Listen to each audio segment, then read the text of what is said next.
하나님의 말씀 함께 보시겠습니다. 오늘 우리에게 주신 하나님의 말씀은 고린도전서 14장 2절, 13절에서 15절 말씀입니다. 고린도전서 14장 2절, 13절에서 15절 말씀을 봉독하겠습니다.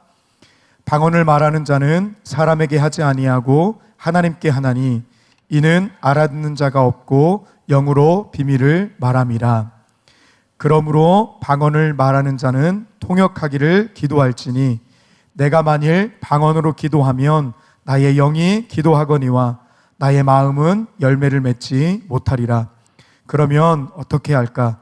내가 영으로 기도하고 또 마음으로 기도하며 내가 영으로 찬송하고 또 마음으로 찬송하리라. 아멘. 이제 박민우 목사님께서 나오셔서 영과 혼 6번째 시간, 영과 혼 연구의 최대 걸림돌 방언이라는 제목으로 하나님의 말씀 선포해 주시겠습니다. 네, 반갑습니다. 주일 열린 예배에 우리 나오신 성도님들 또 함께 하시는 분들 예수님의 이름으로 환영하고 축복합니다. 네, 날이 많이 후덥덥해졌습니다. 장마가 시작돼서 그런지 지난 주간에는 교회 종일 있다가 퇴근하면서 문 열고 교회 밖을 나갔는데 깜짝 놀랐거든요. 이렇게 휴가지 온 것처럼 후덥덥해가지고. 그래서 예전에는 이런 이야기를 많이 했는데 교회가 제일 시원해요. 예. 교회가 제일 시원하고 교회가 개방되어 있기 때문에 언제든지 오셔서 기도하시고 또 교회에서 이렇게 독서도 하시고 그렇게 하시면 좋을 것 같습니다. 오늘은 고린도전서 14장 2절 또 13절 15절 말씀으로 영과 혼 6번째 시간, 영과 혼 연구의 최대 걸림돌 방언이라는 제목으로 하나님 말씀을 전하도록 하겠습니다. 지난 시간까지 영과 혼에 대한 시리즈 설교 서론 부분을 나누었고요. 오늘부터 이제 본론을 시작하겠습니다. 서론 부분을 간략하게 정리하면 첫 번째가 2분설과 3분설 중 어느 것이 옳은가에 대해서 나누었고요. 그래서 3분설이 옳다라는 것을 같이 나눴습니다. 두 번째가 경계해야 할 영과 혼에 대한 이단적인 가르침. 그래서 가장 많은 분들이 이렇게 보고 계시고 또 신뢰하는 영과 혼에 대한 가르침 중에 잘못된 가르침을 살펴보았습니다. 그리고 오늘은 이제 세 번째 시간으로 평생 궁금해했던 영과 혼이라는 제목으로 제목이 아니고 뭐죠? 타이틀로 말씀을 나누도록 하겠습니다. 담임 목사님께서도 저와 여러분처럼 영과 혼에 대해서 평생 궁금해 하셨어요? 알고 싶으셨지만 너무 어려워서 감을 잡을 수조차 없으셨어요. 그러다가 우연히 오래전에 담임 목사님께서 영과 혼에 대해서 메모해둔 짧은 메모를 발견하셨는데 그 메모에서 가능성을 발견하게 되셨어요. 그래서 그것이 계기가 되어서 용기를 내어서 영과 혼에 대한 연구를 시작하게 되셨는데요. 그 이후에 여러 가지 시행착오가 있었고 또 난관을 있었지만 하나님의 은혜로 전격적으로 영과 혼을 정확히 구별하고 이해할 수 있게 되셨습니다. 그것을 오늘부터 단계적으로 저와 여러분과 나누고자 합니다. 첫 번째 한번 따라해 보겠습니다. 최초의 힌트. 담임 목사님께서 영과 혼에 대한 연구를 본격적으로 시작하실 때 실마리가 될 만한 기발한 생각이 떠올랐습니다. 이런 것이에요. 하나님은 영을 가지고 계신다. 동물은 혼만 가지고 있다. 사람은 영과 혼을 가지고 있다. 그러므로 영혼 중 영이 무엇인지 알려면 하나님을 생각하고 혼이 무엇인지 알려면 동물을 생각해야 한다. 사람의 영혼 중 영이신 하나님과 일치하는 것이 영이고 동물의 혼과 일치하는 것이 혼이다. 어떠신가요? 들어보면 상당히 기발하고 깔끔하게 정리되어 있다는 것을 느낄 수 있습니다. 그래서 담임 목사님께서는 즉각 영이신 하나님의 특성을 통해서 사람의 영이 무엇인지 정리하고 또 동물의 혼의 특성을 통해서 사람의 혼이 무엇인지 정리하는 작업을 돌입하셨습니다. 그런데 문제는 지정의였어요. 지정의. 케네스에게 목사님처럼 대부분 지정의가 사람의 혼을 구성하고 있다고 생각해요. 지정의는 이렇게 인식하고 또 감정을 가지고 또 의지를 가지는 것을 이야기하는 거예요. 근데 이런 지정의가 사람의 혼을 구성한다고 대부분 생각합니다. 그런데 하나님은 영이시잖아요. 혼이 없고. 근데 하나님은 영이신데 지정의가 있으세요. 천사도 마찬가지고요. 그러므로 지정의가 영에 있다고 보아야 됩니다. 반대로 동물은 혼인데 동물에게도 지정의가 있습니다. 그것을 생각하면 지정의가 혼에 있다고 또 보아야 되는 것이에요. 그래서 처음에 담임 목사님께서 영과 혼에 모두 지정의가 있다라고 생각하셨어요. 영에 있는 지정의는 신적인 것으로 인격을 형성하고 혼에 있는 지정의는 동물적인 것으로 생존을 위한 것이며 인격적인 것이 아니라고 추론하셨어요. 그것이 동물들의 행동은 죄가 되지 않고 심판을 받지 않는 이유라고 생각하셨어요. 또 사람이 영과 혼이 결합해서 영혼으로 존재하잖아요. 우리가 영혼 3분설에서 우리가 잘 배운 것처럼 사람은 영혼으로 존재합니다. 그게 하나가 아니라 영과 혼이 결합해서 존재해요. 그거와 마찬가지로 사람 안에도 신적인 지정의와 동물적인 지정의가 하나로 연합된 지정의가 존재한다고 생각하셨어요. 그래서 존재할 때 영혼이 하나로 존재하지만 영과 혼으로 분리되는 것처럼 이 지정의도 존재할 때는 하나로 존재하지만 개념상 신적인 지정의 그래서 그것은 영적인 요소이고 동물적인 지정의 그것은 혼적인 요소로 분류가 가능하다고 추론했습니다. 그렇게 하면 영과 혼을 분별할 수 있고 또 3분설이 옳다는 것도 맞게 되는 거예요. 이러한 가정하에 정리하면 영과 혼이 무엇인지 분명한 답이 나올 것이라고 생각하셨어요. 나름 일리가 있고 기발한 정의입니다. 담임 목사님의 이런 추론은 지정의가 혼에 속한 것이라는 설명을 들었을 때 느끼게 되는 혼란이 있는데, 즉 하나님과 천사도 또 마귀도 심지어 마귀도 영이지만 지정의를 가지고 있는데 근데 왜 지정의가 영이 아니라 혼에 속한 것이라고 말하나? 라는 이런 해묵은 의문에 대해서 해답을 줄 수 있는 정의가 되는 것이에요. 이것이 장점이 되고 매력이 되는 정의였습니다. 그래서 담임 목사님께서는 한동안 그것이 옳다고 생각하셨고 드디어 영과 혼에 대한 의문이 풀리는구나 라고 생각하며 기뻐하셨어요. 그러나 우리가 국어 시간에 배운 것처럼 그러나 하지만 또 영어 시간에 however 이렇게 배운 것처럼 그러나 기뻐하셨지만 그러나 한번 두 번째 따라해 보겠습니다. 최대의 걸림돌. 오늘부터 영과 혼의 시리즈 설교를 본론을 다루지만 바로 영과 혼을 다루지 않고 이 걸림돌을 먼저 다루려고 하는데요. 방금 말씀드린 것처럼 담임 목사님께서 드디어 영과 혼에 대해서 의문이 풀렸다고 기뻐하셨는데 그 기쁨이 오래 가지 못했습니다. 왜냐하면 곧 복병을 만났기 때문에 그렇습니다. 그것이 바로 다음 구절인데요. 오늘 본문 말씀인데 고린도전서 14장 2절이에요. 방언을 말하는 자는 사람에게 하지 아니하고 하나님께 하나니 이는 듣는 자가 없고 영으로 비밀을 말함이라. 고린도전서 14장 14절 15절에 내가 만일 방언으로 기도하면 나의 영이 기도하는 거니와 나의 마음은 열매를 맺지 못하리라. 그러면 어떻게 할까? 내가 영으로 기도하고 또 마음으로 기도하며 내가 영으로 찬송하고 또 마음으로 찬송하리라. 이 말씀이 떠오르자 담임 목사님께서는 숨이 막히는 그런 느낌, 절박한 느낌이 드셨다고 해요. 왜냐하면 여기에 보면은 방언은 영으로 비밀을 말한다 라고 얘기하고 또 방언으로 기도하면 나의 영이 기도하는 거니와 또 나의 영이 찬송한다 이런 말 때문에 그렇습니다. 이런 말들이 왜 마음을 답답하게 하냐면 영으로 비밀을 말한다라는 이 부분을 이때까지 혼이 모르는 것을 영이 알고 있다는 뜻으로 이해하고 계셨기 때문에 그렇습니다. 이 구절들을 영과 혼을 정확히 이해하는 것이 불가능하다고 느낄 정도로 태산 같은 장애물로 느끼셨어요. 그래서 큰 혼란에 빠졌고 또 이 영과 혼에 대한 분별하는 게 있어서 오리무중으로 빠지게 되었습니다. 그 이유를 한번 다시 살펴보겠습니다. 첫 번째, 이 구절들이 철벽처럼 느껴지는 이유, 고린도전서 14장 2절에 의하면 방언은 영으로 비밀을 말하는 것이에요. 타인뿐만 아니라 자신에게도 비밀이 되는 거예요. 자기도 방언을 알아듣지 못합니다. 그렇기 때문에 사람의 영은 지정의의 지를 초월한 어떤 초월적이고 신비한 것이 되는 거예요. 즉 내 영은 알고 있는데 나는 모르는 것이라고 생각이 드는 거죠. 무슨 말인지 이해가시죠?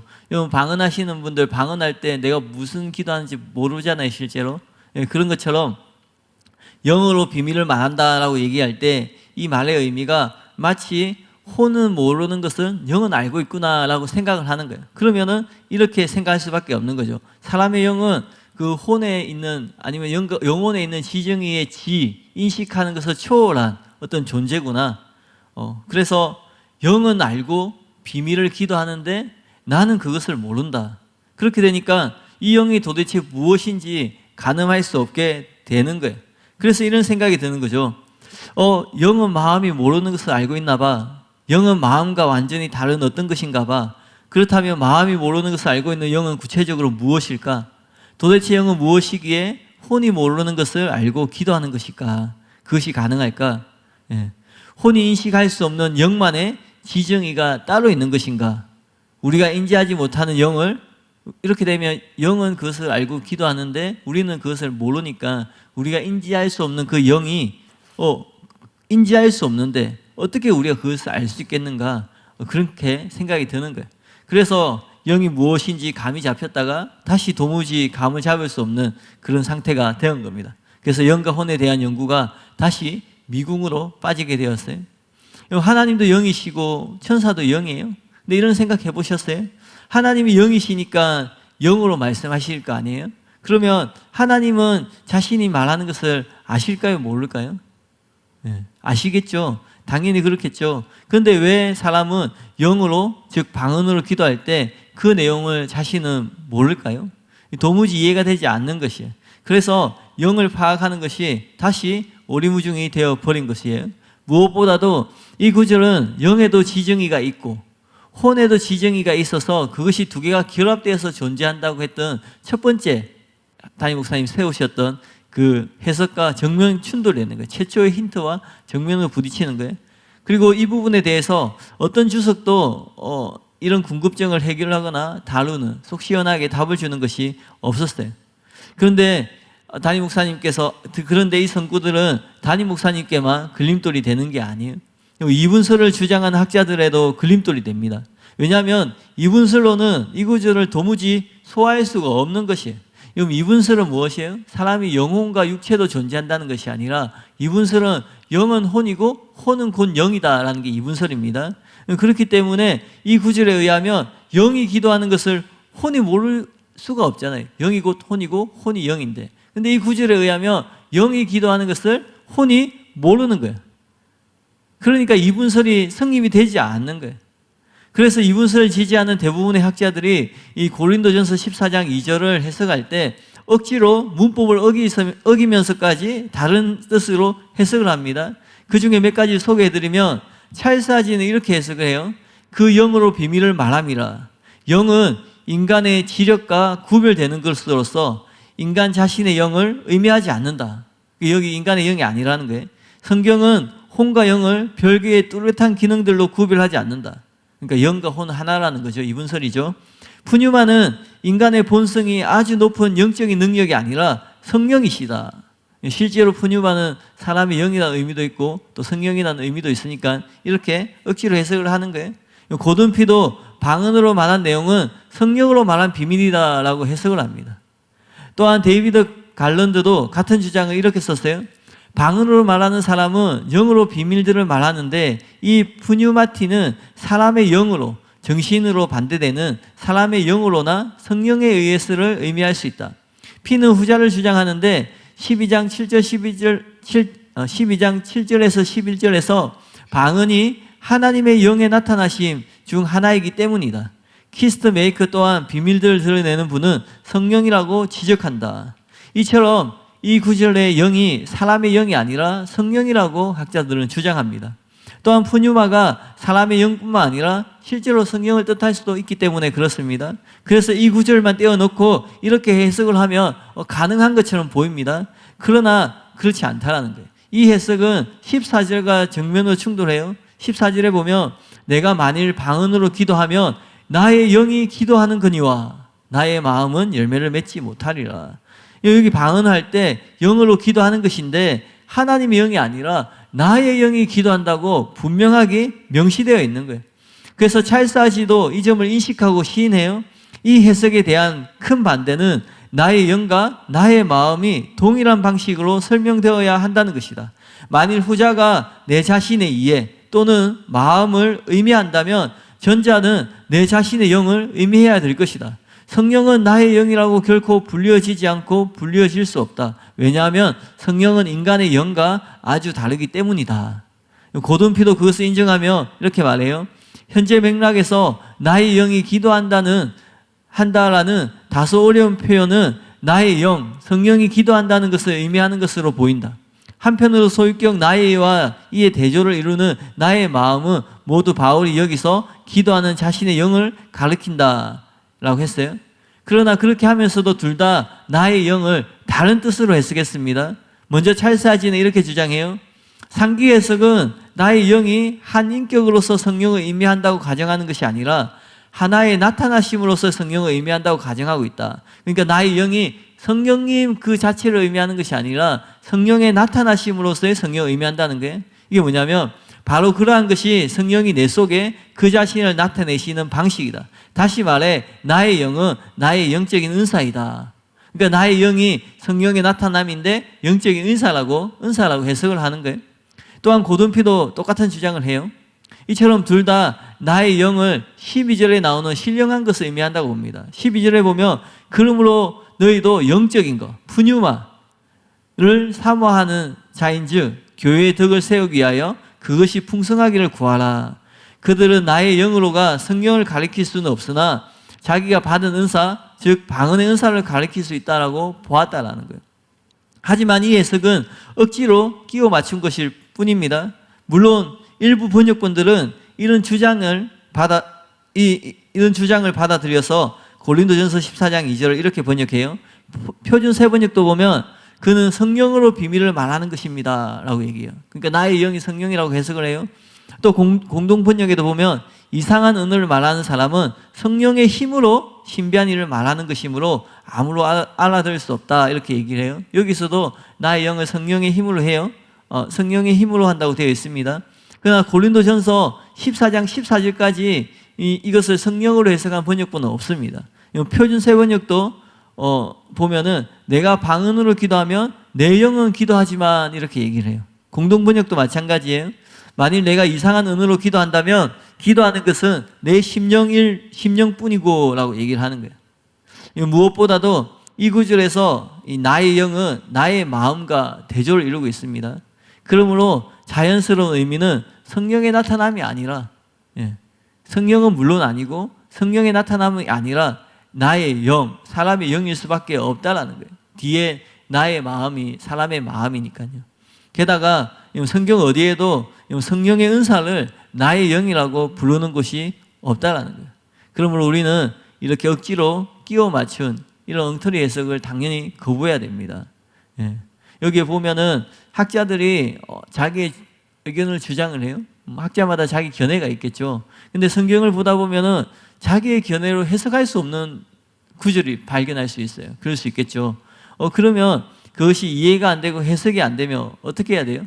내가 A라는 견해를 가지고 있는데 A라는 견해로 가지고 성경의 어떤 구절을 보면 해석이 안 돼요. 설명할 수가 없어요. 그럼 우리가 자연스러운 반응은 뭐예요? 이 A라는 견해가 맞는가 안 맞는가? 우리가 그렇게 돌아보면서 심사숙고를 해야 되겠죠. 그런데 대부분의 학자들은 그렇게 하지 않고 이 A라는 견해를 억지로 관철시키기 위해서, 통과시키기 위해서 막 만들어내는 거예요. 그래서 해석이 억지스럽고 그렇게 되는 거죠. 그래서 우리도 마찬가지인 것 같아요. 우리도 신앙생활 할 때 자기의 뜻을, 자기의 어떤 생각을 그렇게 하시면 안 된다고 생각이 듭니다. 하나님 말씀 앞에 자기를 늘 살피고 돌이킬 수 있으면 좋을 것 같아요. 두 번째 한번 따라해 보겠습니다. 첫 번째는 보시면 첫 번째 뭐였죠? 이 구절들이 철벽처럼 느껴지는 이유는 이 영으로 말한다 그것 때문이었는데, 근데 그것이 그런 것이 학자들이 말하는 그런 것이 아니라는 거예요. 두 번째 한번 따라해 보겠습니다. 정말로 방언할 때 우리의 영이 그 의미를 알고 있는가? 첫 번째 이 견해가 우리가 철벽처럼 느껴지는 이유가 방언은 영어로 하는 것인데 비밀을 말하는 것이다 라는 그 문장 때문이죠. 그래서 마치 우리의 혼은 모르지만 영은 무엇인가 알고 기도하는구나. 예, 우리도 그렇게 생각하잖아요. 뭐 우리가 우리가 알 바를 알지 못해서 성령님이 기도하게 하셔서 방언으로 기도하는 것처럼 또 우리가 그런 마음을 가지고 기도하죠. 그래서 방언 기도할 때 무슨 뜻인지 몰라도 괜찮다. 왜냐하면 나의 영은 알고 있다. 나는 모르지만 우리가 보통 그렇게 생각하잖아요. 근데 진짜 그런가 한번 살펴보겠습니다. 우리는 영과 관련 있는 방언에 대한 구절들을 학자들이 어떻게 곡해하고 있는지 알아봤습니다. 그럼 그 구절들이 그런 뜻이 아니라면 어떤 뜻을 가지고 있을까요? 담임 목사님께서도 그것이 알고 싶어서 주석들을 읽어보셨어요. 그러나 이에 대해서 제대로 설명한 것이 없었습니다. 그래서 이 구절은 해석이 불가능해 보일 정도로 어려운 구절이었어요. 그래서 담임 목사님께서도 3번이나 시행착오를 겪었고 4번째 겨우 옳게 해석하게 되셨어요. 그것을 지금 저와 여러분이 나누려고 하는데, 방언은 하나님께서 영으로 비밀을 말하는 것입니다. 그래서 우리의 마음은 열매를 맺지 못해요. 그렇기 때문에 영이 무엇인지 파악하는 것이 불가능할 정도로 어렵게 느껴지는 거예요. 그러나 중요한 것은 방언을 할 때에 우리의 영이 진짜 알고 말하느냐 아니면 모르는데 말하는 것인가 하는 것이에요. 지금까지 우리는 영으로 비밀을 말한다라고 했기 때문에 당연히 영이 그 의미를 알고 있구나, 그 비밀을 알고 있구나 이렇게 생각했어요. 마음은 몰라도 영은 안다고 믿은 거예요. 그래서 제가 방금 설명한 것처럼 방언 기도할 때 뜻을 몰라도 괜찮다. 왜냐하면 영이 알고 있으니까 그렇게 생각해요. 그 대부분의 학자들과 목사님들이 이렇게 생각합니다. 이분설을 믿는 사람들이 아니라 삼분설을 믿는 주장하는 학자들, 목회자들은 대부분 이래요. 케네세기 목사님을 비롯했어요. 그러나 담임 목사님께서 이 구절을 연구할 때 이게 너무 이제 해석이 안 되니까 어떤 생각이 들었냐면 처음으로 이런 생각이 들었어요. 혹시 그렇지 않는 것은 아닌가? 라는 생각이 드셨어요. 갑자기 우리 영도 뜻을 모르고 말하고 있는 것은 아닌가? 라는 생각이 드신 거예요. 그래서 목사님께서 이 생각이 옳다는 것을 증명하기 위해서 내가 그렇게 생각이 한다고 그렇게 생각한다고 해석할 수 있기 때문에 주장할 수 있는 게 아니라 그런 주장에 대한 그런 주장을 뒷받침해줄 또 그것을 증명해줄 성경적인 근거들을 찾아야 되잖아요. 내가 그렇게 생각해. 나는 A 생각이 틀렸으니까 B 생각이 옳아 이렇게 주장할 수 없고 왜 B 생각이 옳은지 성경을 가지고 증명해야 되겠죠. 그래서 그것이 쉽지 않았습니다. 그러나 기대 이상으로 많은 증거를 찾을 수 있으셨어요. 그 첫 번째가 뭐냐면 성경에 한번 띄워주시겠어요? 네. 성경에 영은 방언의 뜻을 안다는 증거가 없다. 그러니까 우리는 영은 방언의 뜻을 안다고 그렇게 믿어왔는데 근데 성경에는 영이 방언을 할 때 그 뜻을 안다라고 하는 근거가 전혀 없다라는 거예요. 네. 성경에 그런 명확한 증거가 없어요. 고린도전서 14장 23절에 보면 방언으로 말하는 자는 사람에게 하지 아니하고 하나님께 하나니 하나님께 하는 게 방언은 이는 알아듣는 자가 없고 영으로 비밀을 말함이라. 그러나 예언하는 자는 사람에게 말하여 덕을 세우며 건면하며 위로하는 것이다 라고 얘기를 해요. 우리는 2절에 영으로 비밀을 말함이라 라는 표현 때문에 영은 방언의 내용을 안다고 착각한 거예요. 방언의 그 비밀을 안다고 착각한 거예요. 그러나 성경을 정확하게 보면은 영이 비밀을 말한다라고 얘기했지 영이 비밀을 안다라는 의미가 없다라는 거예요. 그렇게 하지 않았다라는 거예요. 본래 방언은 알고 하는 기도가 아니라는 거죠. 모르는 것을 성령님의 역사로 영으로 기도하는 것이 방언이에요. 우리가 그렇게 기도하잖아요. 그런데 왜 우리 모두는 이 부분을 영이 안다는 의미로 단정했을까요? 그것은 마음으로 기도할 때 기도해야 할 내용을 알고 기도하기 때문에 그런 거예요.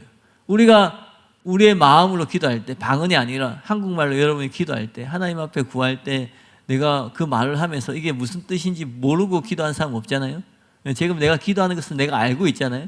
그런 것처럼 영어로 기도하니까 영은 그것을 인식하는가 보다 무슨 뜻인가 아는가 보다 그렇게 단정을 지었다라는 거죠. 그래서 영어로 기도할 때는 영이 기도하는 내용을 안다고 생각하게 된 것 같아요. 근데 이것이 착각이라는 거예요. 왜냐하면 이 방언은 은사인데 어떤 은사냐면 발성의 은사예요. 이것은 계시의 은사가 아니라는 거예요. 그러므로 방언할 때 영에 알려지는 것이 아무것도 없다라는 거예요. 만약에 이 방언이 계시의 은사, 하나님으로부터 무슨 의미를 받는 것이라면 잠시 후에 또 살펴보겠지만 방언 통변의 은사가 필요 없을 수도 있죠. 예. 그래서 이 방언은 발성의 은사이기 때문에 영이 방언으로 기도할 때 영에게 알려지는 것이 실제로 아무것도 없다라는 거예요. 그 다음 3절에 보면 예언하는 자는 사람에게 말하여 라고 쓰여 있습니다. 방언과 예언 둘 다 성령에 의해서 말하는 은사예요. 근데 방언은 하나님께 하나님께 하는 것이고 예언은 사람에게 말하는 은사입니다. 그래서 예언은 사람에게 말하는 은사이기 때문에 사람들이 알아들을 수 있는 말로 해야 되는 거예요. 그래서 하나님께서 계시를 주셔서 말할 내용을 알려주시는 거죠. 그래서 우리가 예언을 받을 때 하나님으로부터 받아서 그것을 전달하는 거잖아요. 우리가 알아들을 수 있는 말로. 그러니까 그 의미를, 내용을 하나님이 알려주세요. 반대로 방언은 사람한테 하는 것이 아니라 하나님께 하는 거예요. 그러니까 우리가 방언으로 기도할 때 사람에게 하는 것이 아니기 때문에 사람은 알아들을 필요가 없는 거예요. 그러니까 그 기도를 듣고 있는 누구만 아시면 되는 거예요. 하나님만 아시면 된다는 거예요. 그래서 우리의 영에 그 내용을 알려줄 필요가 없고 실제로 그 뜻을 알려주시지도 않는다라는 거예요. 그러므로 방언할 때 영이 그 뜻을 알고 기도하는 것이 아니라는 거예요. 이 외에도 13절, 16절이 중요한 부분인데 거기에도 영이 안다는 증거가 없습니다. 방언은 알아듣는 자가 없고 영으로 비밀을 말하는 것이에요. 심지어 자기도 알아듣지 못합니다. 그래서 통역이 필요하다고 성경은 말해요. 14장 13절에 보면 그러므로 방언을 말하는 자는 통역하기를 기도할지니 라고 나오는 거예요. 여기서 방언을 말하는 자는, 이 자는 사람 전체를 통칭하는 거예요. 영혼, 육.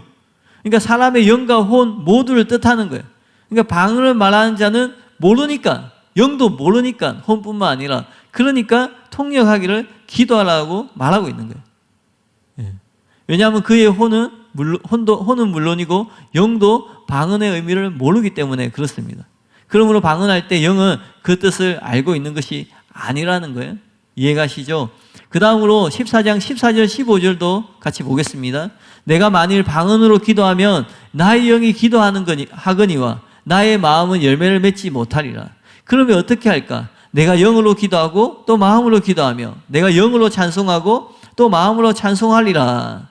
이 안에도 이 영이 방언의 뜻을 안다는 것을 뒷받침해 주는 단서가 혹은 증거가 하나도 없습니다. 14절에서 마음은 통상적으로 마음을 표현하는 카르디아가 아니라 이해력을 뜻하는 누스라는 단어예요. 방언 기도가 이해력과 상관이 없다라는 뜻인 거예요. 무슨 말인지 이해가시죠? 또 15절을 또 보면은 15절에 대해서 해기 목사님이 이렇게 썼어요. 개인적으로 나는 이 구절을 두 가지로 적용할 수 있다고 생각합니다. 우선 이는 말 그대로 이런 의미입니다. 나는 두 가지 방법으로 기도한다. 마음으로 기도하고 영으로도 기도한다. 그러나 나는 이 구절이 또한 더 깊은 적용이 있다고 믿습니다. 물론 당신이 방언으로 기도하거나 찬양할 때 그 모든 내용을 알 필요는 없습니다. 그러나 필요하다면 성령님께서 당신이 방언으로 말한 것에 대한 통역을 주실 것입니다. 그러면 당신은 영과 마음 모두로 성령의 영감에 의해 기도할 수 있을 것입니다. 그러나 담임 목사님께서는 이 구절이 단지 방언 통역에 대한 것이라고 생각하셨어요. 그 이유는 5절과 13절에 바울이 계속 방언 통역의 필요성을 역설하기 때문에 그렇습니다. 5절에서 13절 보면 나는 너희가 다 방언 말하기를 원하나 특별히 예언하기를 원하노라. 만일 방언을 말하는 자가 통역하여 교회의 덕을 세우지 아니하며 예언하는 자만 못하리니 하면서 쭉 얘기하시면서 마지막에 13절에 보면 그러므로 방언을 말하는 자는 통역하기를 기도할지니 라고 얘기를 해요. 이게 뭐냐면 방언을 하는데 이 방언은 개인 방언을 말하는 게 아니에요. 이 방언은 공적인 방언을 얘기하는 거예요. 그래서 방언을 하는 자가 통역자가 있어야지 교회의 덕을 세울 수 있는데 근데 통역자가 없으면 예언만 하지 못한다라고 얘기를 하는 거예요. 그래서 방언을 말하는 자는 통역하기를 기도하라라고 얘기를 하는 거예요. 예. 통역이 없는 공적 방언은 소용이 없다는 뜻이에요. 14절 보면 내가 만일 방언으로 기도하면 나의 영이 기도하거니와 나의 마음의 열매를 맺지 못하리라. 그리고 15절도 방언과 방언 통역에 대해서 쓴 것이에요. 그러면 어떻게 할까? 내가 영으로 기도하고 또 마음으로 기도하며 내가 영으로 찬송하고 또 마음으로 찬송하리라. 찰스 하지나 클링턴 아놀드, 데이비드 갈런드뿐 아니라 김세윤 교수님도 이것이 방언 통역을 뜻한다고 보았습니다. 그럼에도 불구하고 어떤 분들은 이 구절이 마음으로 하는 기도도 표현할 수도 있지 않느냐라고 물을 수 있어요. 근데 포함될 수가 없습니다. 왜냐하면 16절, 17절에 보면 그렇지 아니하면 내가 영으로 축복할 때에 알지 못하는 처지에 있는 자가 네가 무슨 말을 하는지 알지 못하고 내 감사에 어찌 아멘하리요. 너는 감사를 잘하였으나 그러나 사람들은 덕을 세움을 받지 못하리라. 여기서 영어로 축복할 때와 너는 감사를 잘하였으나 그러나 사람들은 덕을 세움을 받지 못하리라 라는 표현은 둘 다 방언을 말하는 것이에요. 그러니까 방언으로 축복하고 방언으로 얘기를 하는데 그것을 통역하지 않으면 다른 사람들에게 아무 유익이 없다라는 뜻이 되는 거예요. 그래서 12절 13절에서도 교회의 덕을 세우기 위하여 풍성하기를 구하라 라고 얘기하면서 그러므로 통역하기를 기도할지니라고 말하고 있는 것이에요. 그러면 이것은 그러므로 개인이 아니라 교회의 덕을 세우는 것에 관해서 다루고 있는 것이라는 거예요. 또 15절에서 내가 영으로 기도하고 또 마음으로 기도하며 내가 영으로 찬송하고 또 마음으로 찬송하리라 라고 했는데 영으로 하기도 하고 마음으로 하기도 한다는 그런 것이 아니라 영으로 기도나 찬송을 하고 또 곧 마음으로 기도나 찬송을 한다는 것이에요. 이게 무슨 말이냐면 이 두 종류의 기도를 말하는 것이 아니라 통역을 이야기하는 거예요. 그러니까 영으로 기도한다는 것은 내가 방언으로 10분 기도하고 그다음에 마음으로 기도한다는 것은 그냥 한국말로 10분 기도하고 그런 것을 얘기하는 것이 아니라 그는 두 종류의 기도를 얘기하는 것이 아니라 이 통역을 얘기한다는 거예요. 그래서 영으로 기도하고 또 통역을 구하고 그렇게 함으로써 유익을 얻을 수 있다는 거예요.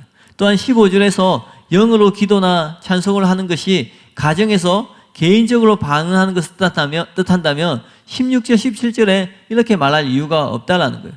그렇지 아니하면 네가 영으로 축복할 때에 알지 못하는 처지에 있는 자가 네가 무슨 말을 하는지 알지 못하고 내 감사에 어찌 아멘하리요. 너는 감사를 잘하였으나 그러나 다른 사람은 덕을 세움을 받지 못하리라.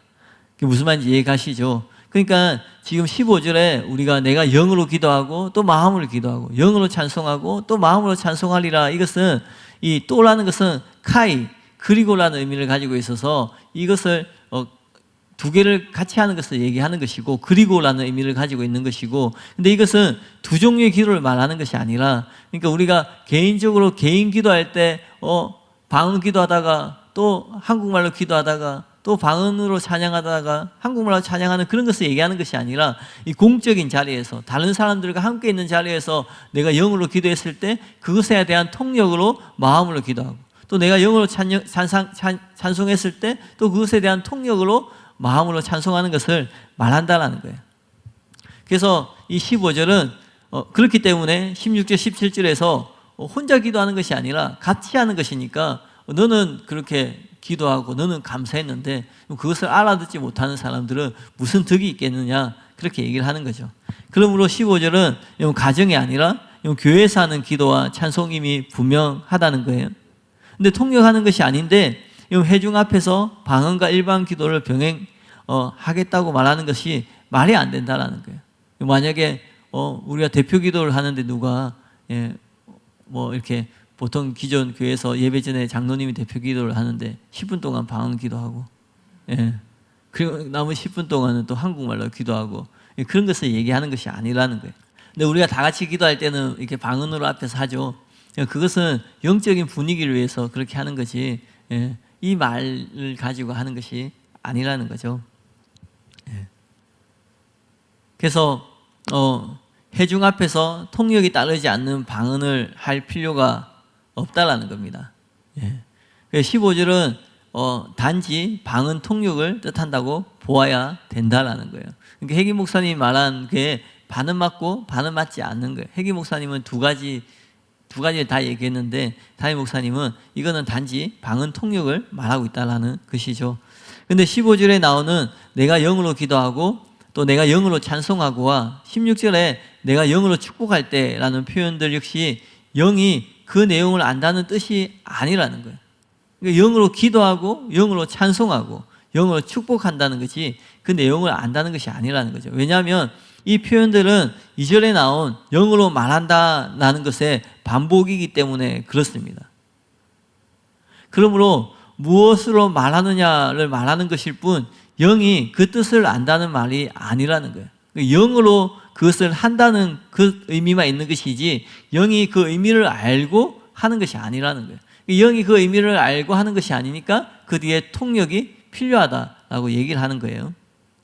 그리고 한번 생각해 보세요. 방언 통변을 구하라고 얘기합니다. 근데 이 방언 통변이 어디에 임하는 거예요? 우리가 방언을 기도하고 통역하기를 구하라라고 바울이 얘기하는데 그 통역의 은사가 어디에 임하는 거예요? 사람의 영에 임하는 것이에요. 근데 영이 이미 그러면 영의 그 통변, 그 방언의 뜻이 무엇인지 그 영에게 그 의미가 계시되어지는 거잖아요. 그러면 영이 그 계시를 받는 게 되는 거예요. 이해가시죠? 그러면 방금 했던 그 방언에 대해서 영이 뜻을 알고 있다는 뜻이에요? 모른다는 뜻이에요? 예. 모르고 있다는 것이 되는 거예요.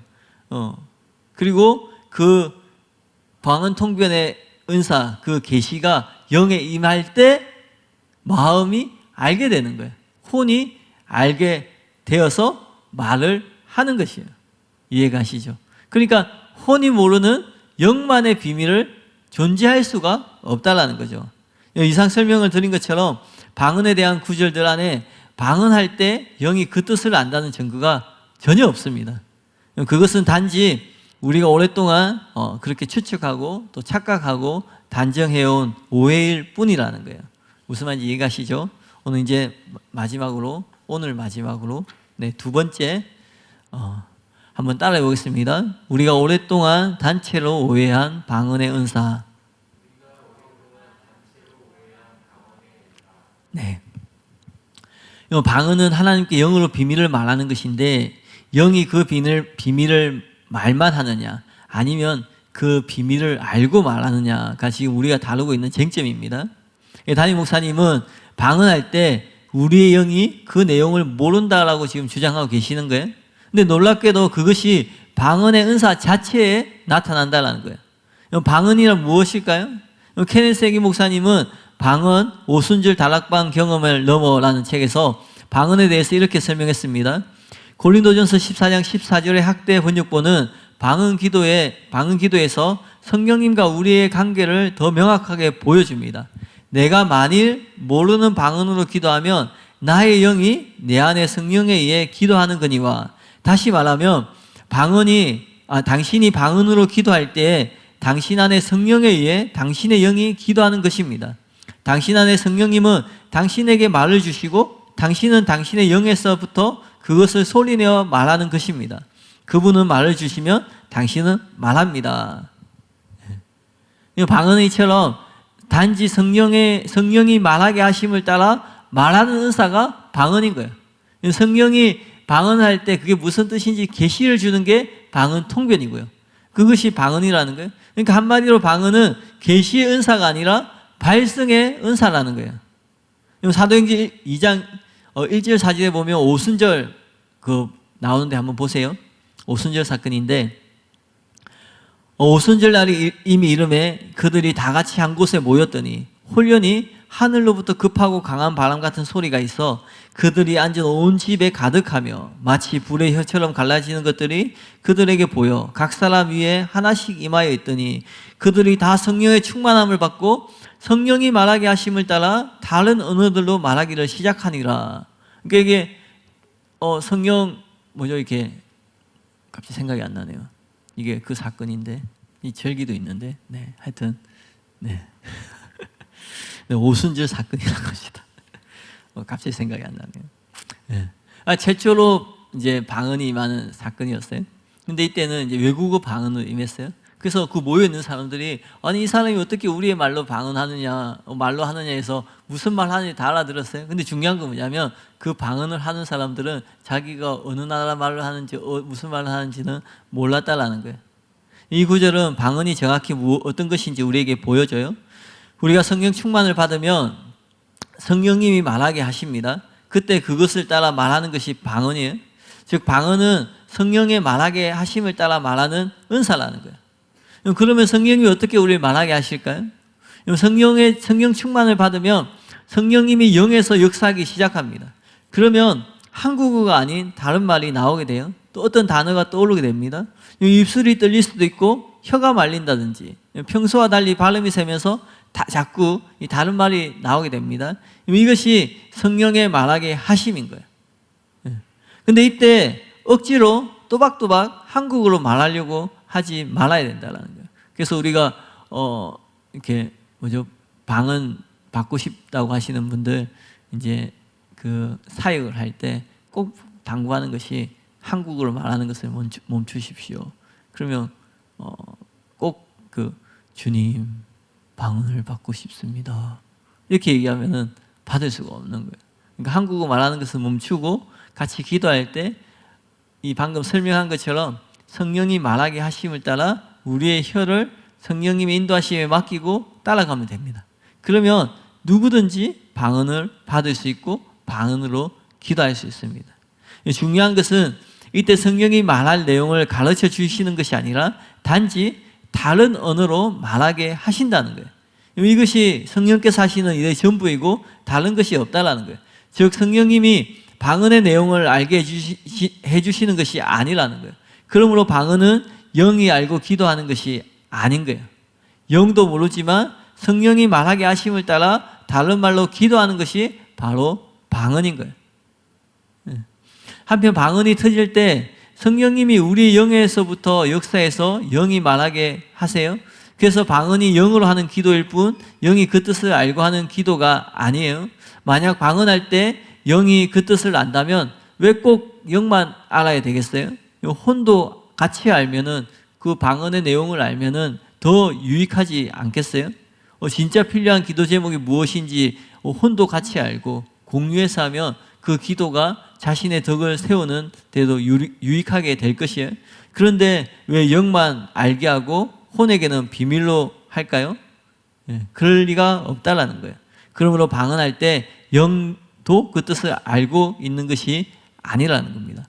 또 방언은 영으로 기도하는 것인데 만약 영이 그 뜻을 안다면 방언이 아니라 한국어로 기도해도 되지 않을까요? 굳이 방언으로 기도할 필요가 없는 거죠. 한국어로 기도해도 영어로 하는 기도가 될 것이에요. 즉 방언 기도 자체가 필요 없어질 수도 있다라는 거예요. 여러분 생각해 보세요. 자신이 영어로 하는데 무엇 때문에 다른 말로 기도하는 거예요? 영이 모르기 때문에 다른 말로 기도하는 것이라는 거예요.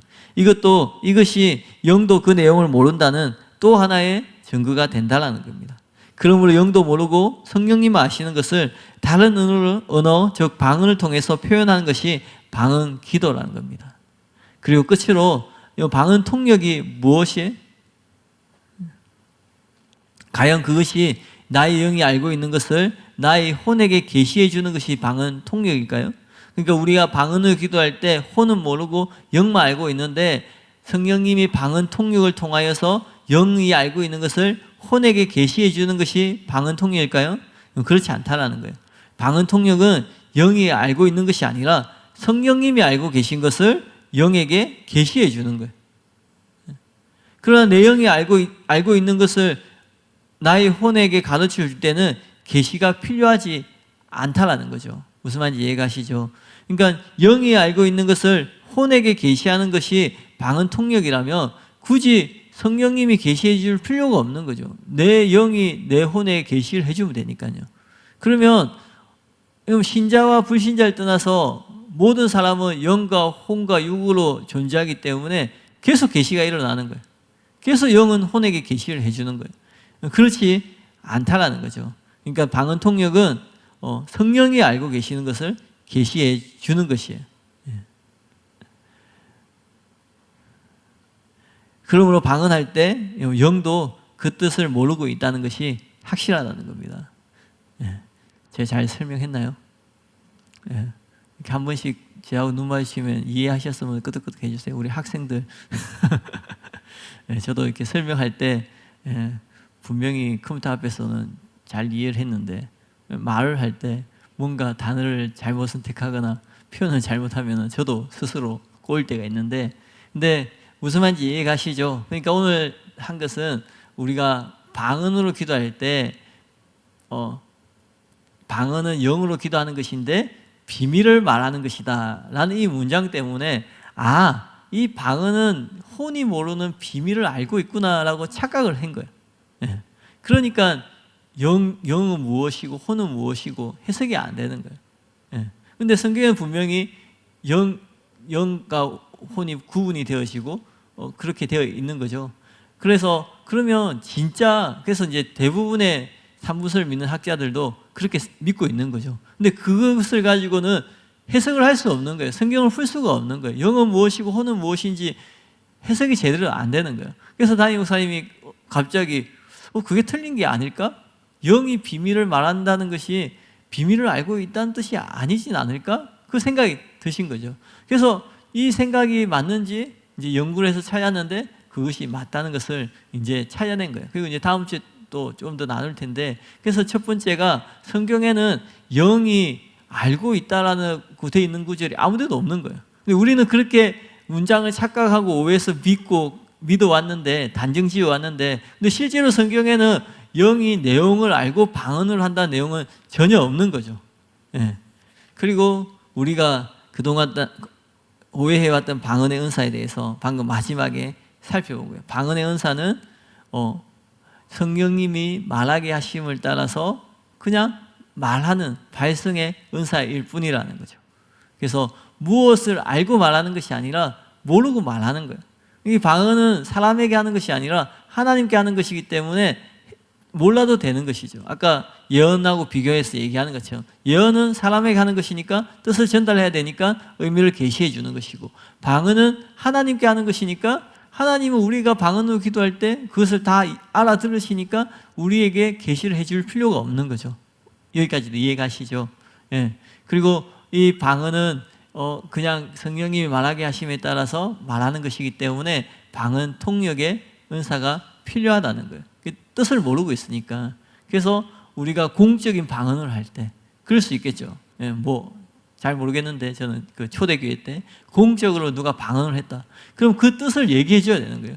아무도 모르는 방언을 하고 난 뒤에 자기는 성령 충만해지고 자기는 어떤 그런 느낌이 있을 수 있겠죠. 근데 들은 사람은 아무 의미도 모르면은 그게 무슨 의미가 있냐. 그러니까 방언 통변을 할 때는 그런 통역의 은사를 구해서 내가 방언을 했으며 무슨 뜻인지 듣는 사람들에게 알려줘서 덕을 세우게 해라. 그 얘기를 하는 거예요. 그리고 또 우리가 착각하는 것이 내가 영으로 기도하고 마음으로 기도하고 영으로 찬양하고 마음으로 찬양하고 하니까 우리가 방언기도 10분 하고 또 우리 한국말로 10분 하고 방언으로 찬양하고 또 한국말로 찬양하고 그런 의미가 아니라 이게 영으로 기도하고 통변하고 기도하고 통변하고 그렇게 해서 덕을 세우라. 너는 영으로서 찬양하고 기도함으로써 하나님께 감사하고 그렇게 했는데 그것을 통역하지 않으면 그걸 듣는 사람이 무슨 의미가 있냐? 그런 뜻입니다. 네. 제가 잘 마무리했나 모르겠네요. 예. 그리고 방언 통역이 그 자체에도 영이 모르고 있는 것을 성령님이 알고 계시는 것을 영에게 한다라는 거예요. 그러니까 영이 알고 있는 것을 혼에게 계시하는 것이 아니라 그러면 계속 우리 안에서 계속 영이 말해주겠죠. 예. 근데 그런 것이 아니라는 거죠. 그래서 오늘 여기까지 살펴봤는데 잘 이해하셨으면 좋겠어요. 예. 그리고 지난주에 담임 목사님이 이런 얘기 하셨어요. 이제 목사님이 연구를 하면서 막 3번을 뒤집었다, 4번을 뒤집었다. 그러면서 어떤 얘기 했냐면, 그러니까 어떤 사람은 그러니까 지난주도 바로 토요일 날 복병을 만나가지고 무엇인가 생각이 바뀌고 그렇게 말할 때가 종종 있으시잖아요. 이미 설교는 목사님이 이번 주 할 설교를 이번 주에 준비하는 것이 아니라 영과 혼에 대한 설교는 사실 거의 결론까지 다 끝나지 않았어요. 몇백 페이지. 근데 그주 하는 설교를 준비하실 때 이제 복병을 만나는 거예요. 그러면서 견해가 바뀌어가지고 실제로 심지어는 원고를 아예 엎은 적도 있으세요. 그러니까 열 몇 페이지에 되는 원고를 아예 새롭게 해서 그렇게 한 적도 계시거든요.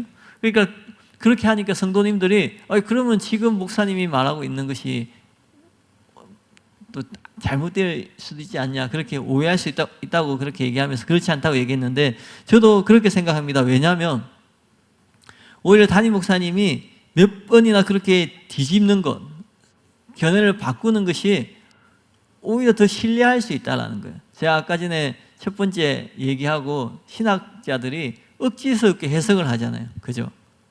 억지로 끼워 맞춘단 말이에요. 근데 담임 목사님의 설교를 들어보면, 저도 열린 예배를 준비하지만 제가 이렇게 말을 못해서 설명을 못하는 거지 이해를 못하는 경우는 거의 없습니다. 그것도 문제죠. 이해했는데 말 못하는 것도 문제긴 한데, 이해는 했는데 말 못하는 건 문제긴 한데, 어쨌든 근데 무슨 말씀을 드리려고 하냐면, 목사님의 해석은 억지스럽지 않다라는 거예요. 그러니까 문맥을 기초로 해서 자연스럽게 해석하는 거예요.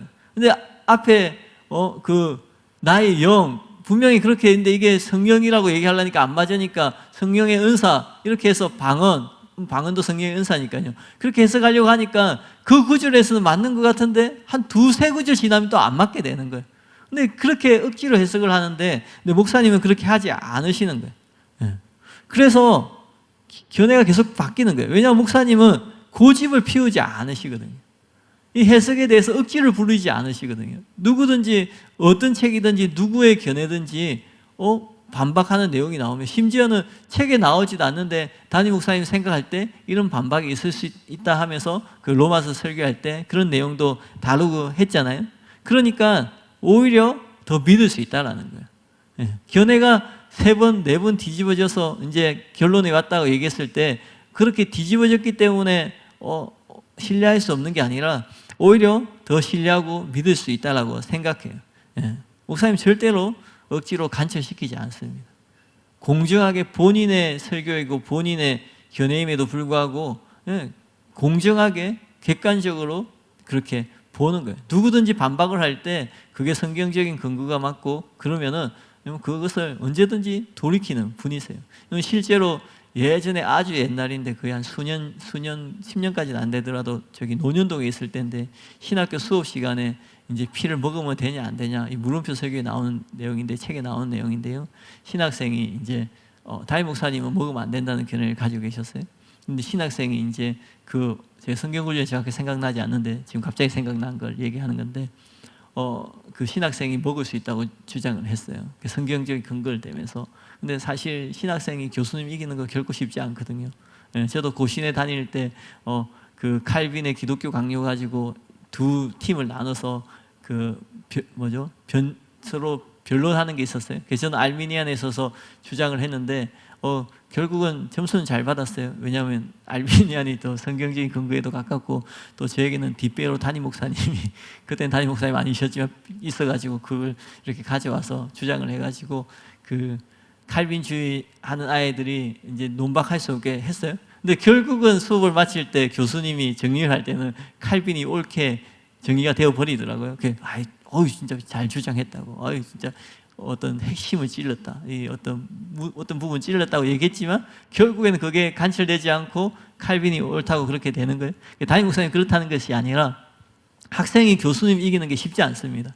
근데 그 주에 제가 그 담임 목사님하고 같이 수양관을 간 그 기회가 있었거든요. 근데 수양관에서 목사님이 그 신학생이 주장한 성경 구절을 보니까 그게 맞는 거예요.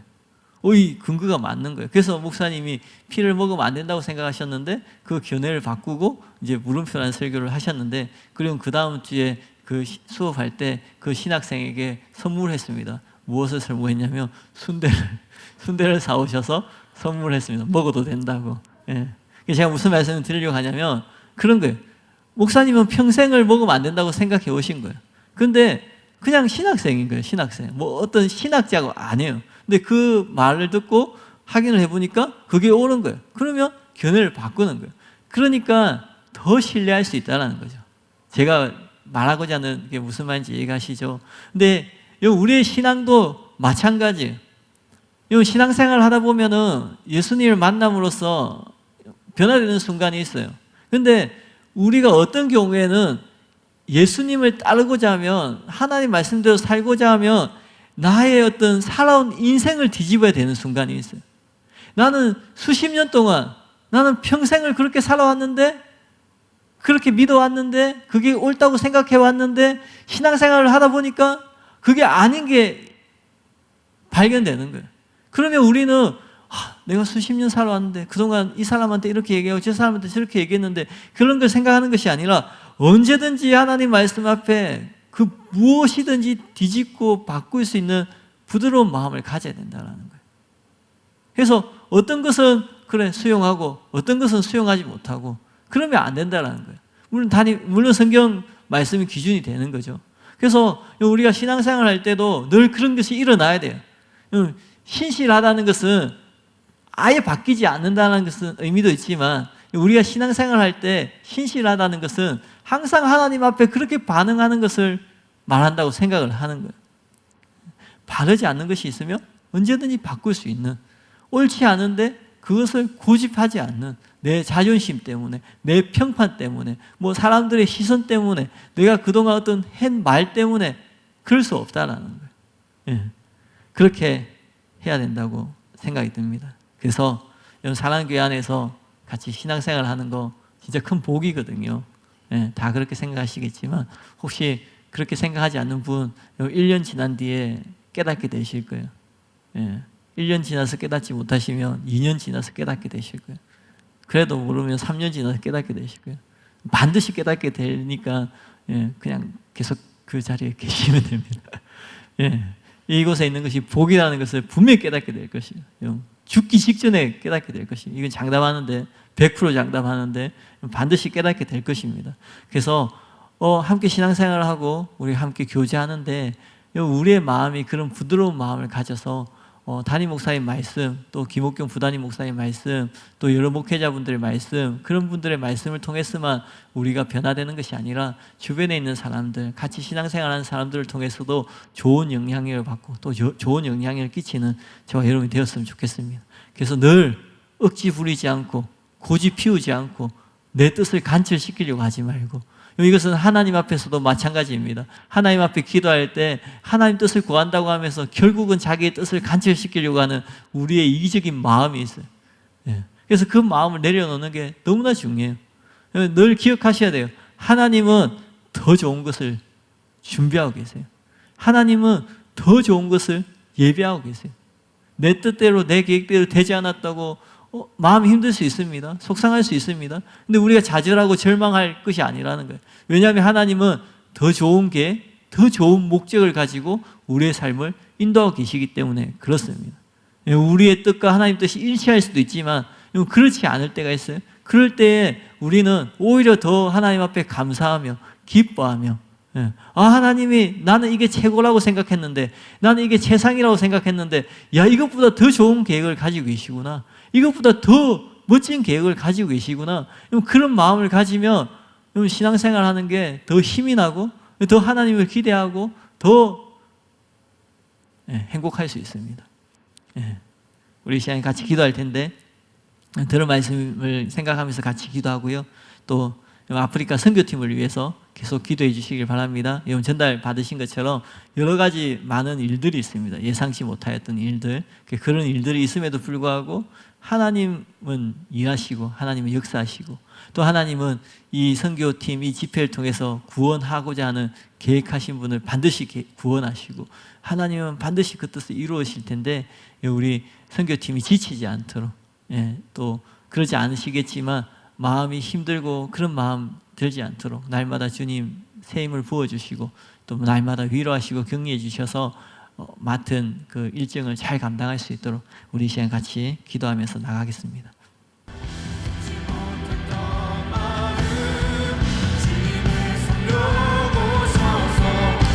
하나님 감사합니다. 하나님 그동안 우리가 믿어왔던 것이, 우리가 그동안 당연하게 여겨왔던 것이 하나님 그렇지 않다는 것을 알게 되었습니다. 하나님 당연히 방언으로 기도하는 것은 영이 그 뜻을 알고 기도하는 것이라고 생각했지만, 그래서 우리가 그런 마음으로 간절히 방언 기도했지만 하나님 그것이 아님을 깨달았습니다. 하나님 그러나 그 하나님의 진리가 하나님 우리가 알지 못하였던 그 하나님의 진리가 우리를 더 자유케 하고 더 우리를 더 온전하게 만들 줄 믿습니다. 이 영과 혼 시리즈 설교를 통하여서 하나님 우리가 더 자유함을 누리고 우리가 더 우리의 영이 무엇인지 혼이 무엇인지 인지함으로써 하나님 우리가 더 하나님 앞에 바르게 신앙생활할 수 있고 또 하나님 원하시는 삶을 살아갈 수 있게 될 줄 믿습니다. 하나님 그 은혜를 구하면서 나아갑니다. 하나님 이 말씀을 통하여서 하나님 이 설교를 통하여서 하나님 이 설교 전체의 제목이 너 자신을 알라인 것처럼 하나님 이 말씀을 통하여서 나를 바르게 알고 나를 바르게 인식하고 나를 바르게 알아갈 수 있는 은혜가 있게 하여 주시옵소서. 혹 하나님 우리의 왜곡된 시각 때문에 또 우리 안에 있는 어떤 상처와 아픔 때문에 하나님 나를 왜곡해서 보거나 내 주변에 있는 영혼들을 왜곡해서 보지 않도록 하나님 은혜를 부어 주시옵소서. 하나님 너무나 좋은 담임 목사님 만나게 하시고 너무나 좋은 목회자들 교회를 만나게 하시고 성도를 만나게 하심을 감사합니다. 하나님 사랑교회에서 신앙생활할 때에 하나님 우리가 바라고 구하는 것은 진심으로 하나님의 뜻이 이루어지고 진심으로 하나님의 계획들 하나님의 목적들이 이루어지는 것입니다.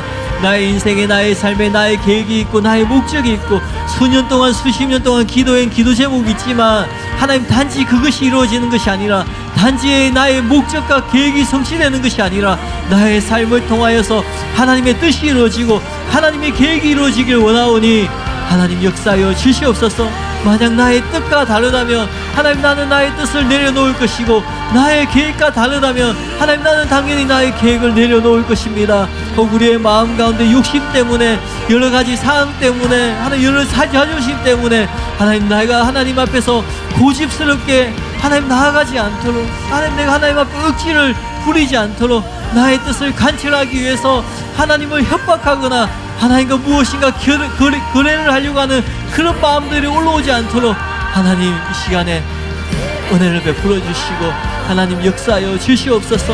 하나님 내 안에 그런 마음들이 있을 수 있습니다. 하나님 이 신앙을 통하여서 믿음을 통하여서 하나님 내가 나를 증명하고자 하는 마음들이 있을 수 있습니다. 내가 옳다는 것을 나타내고자 하는 마음들이 있을 수 있습니다. 내가 사랑교회 오기 위해서 지불한 대가들이 결코 헛된 것이 아니라는 것을 나의 삶을 통하여서 나의 어떤 열매와 성과를 통하여서 하나님 내가 그것을 증명하고자 하는 그런 마음들 그 마음조차 내려놓습니다. 하나님 나의 신앙생활의 목적은 나를 증명하는 것이 아닙니다. 하나님 내가 사랑교회에서 신앙생활하는 목적은 내가 옳다는 것을 증명하는 것이 아닙니다.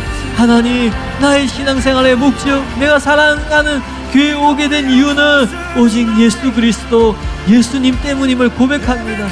그분을 구하고 그분을 사랑하고 그분을 닮기 위하여서 온전히 내 삶을 그분께 드리길 원하여서 온전히 그분을 의지하기 위하여서 그분의 말씀대로 살고자 하나님 내가 이 자리까지 왔는데 하나님 나도 모르게 나를 주장하고 하나님 나도 모르게 하나님 나를 붙잡고 있는 것이 있다면 성령님이 시간에 깨달을 수 있는 은혜를 부어주시고 성령님 이 시간에 나의 마음에 나의 이 동기 숨어있는 동기에 빛을 비추어 주셔서 하나님 나의 그런 마음들 생각들이 드러나게 하시고 하나님 내가 그것을 내려놓는 은혜가 있게 하여 주시옵소서.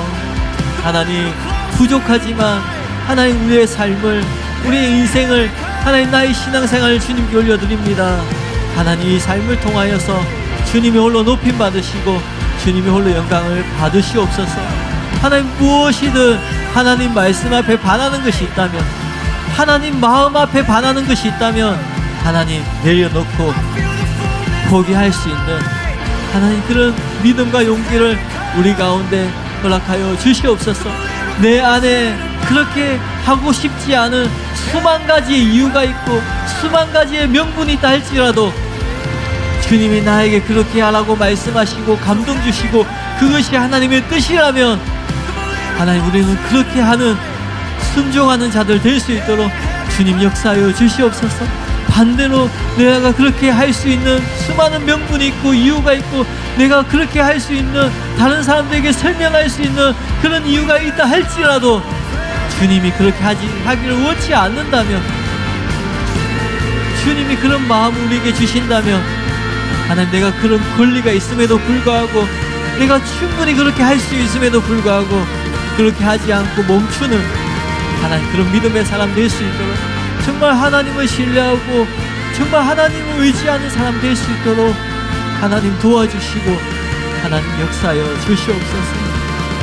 하나님 이 시간에 아프리카 선교팀을 위해서 기도합니다.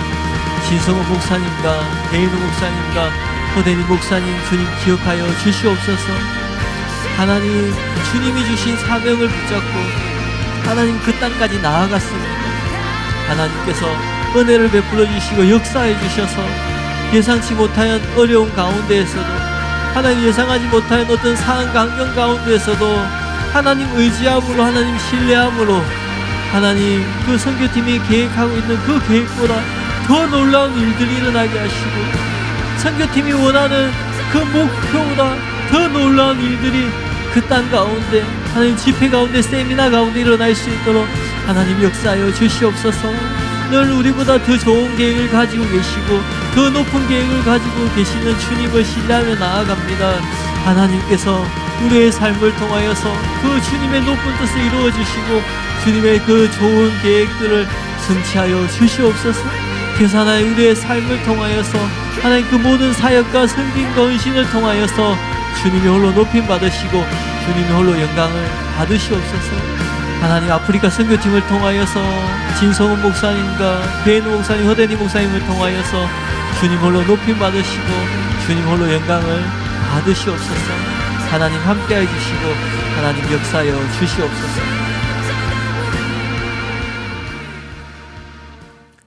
이 모든 말씀을 살아계신 예수님의 이름으로 기도하였습니다. 아멘.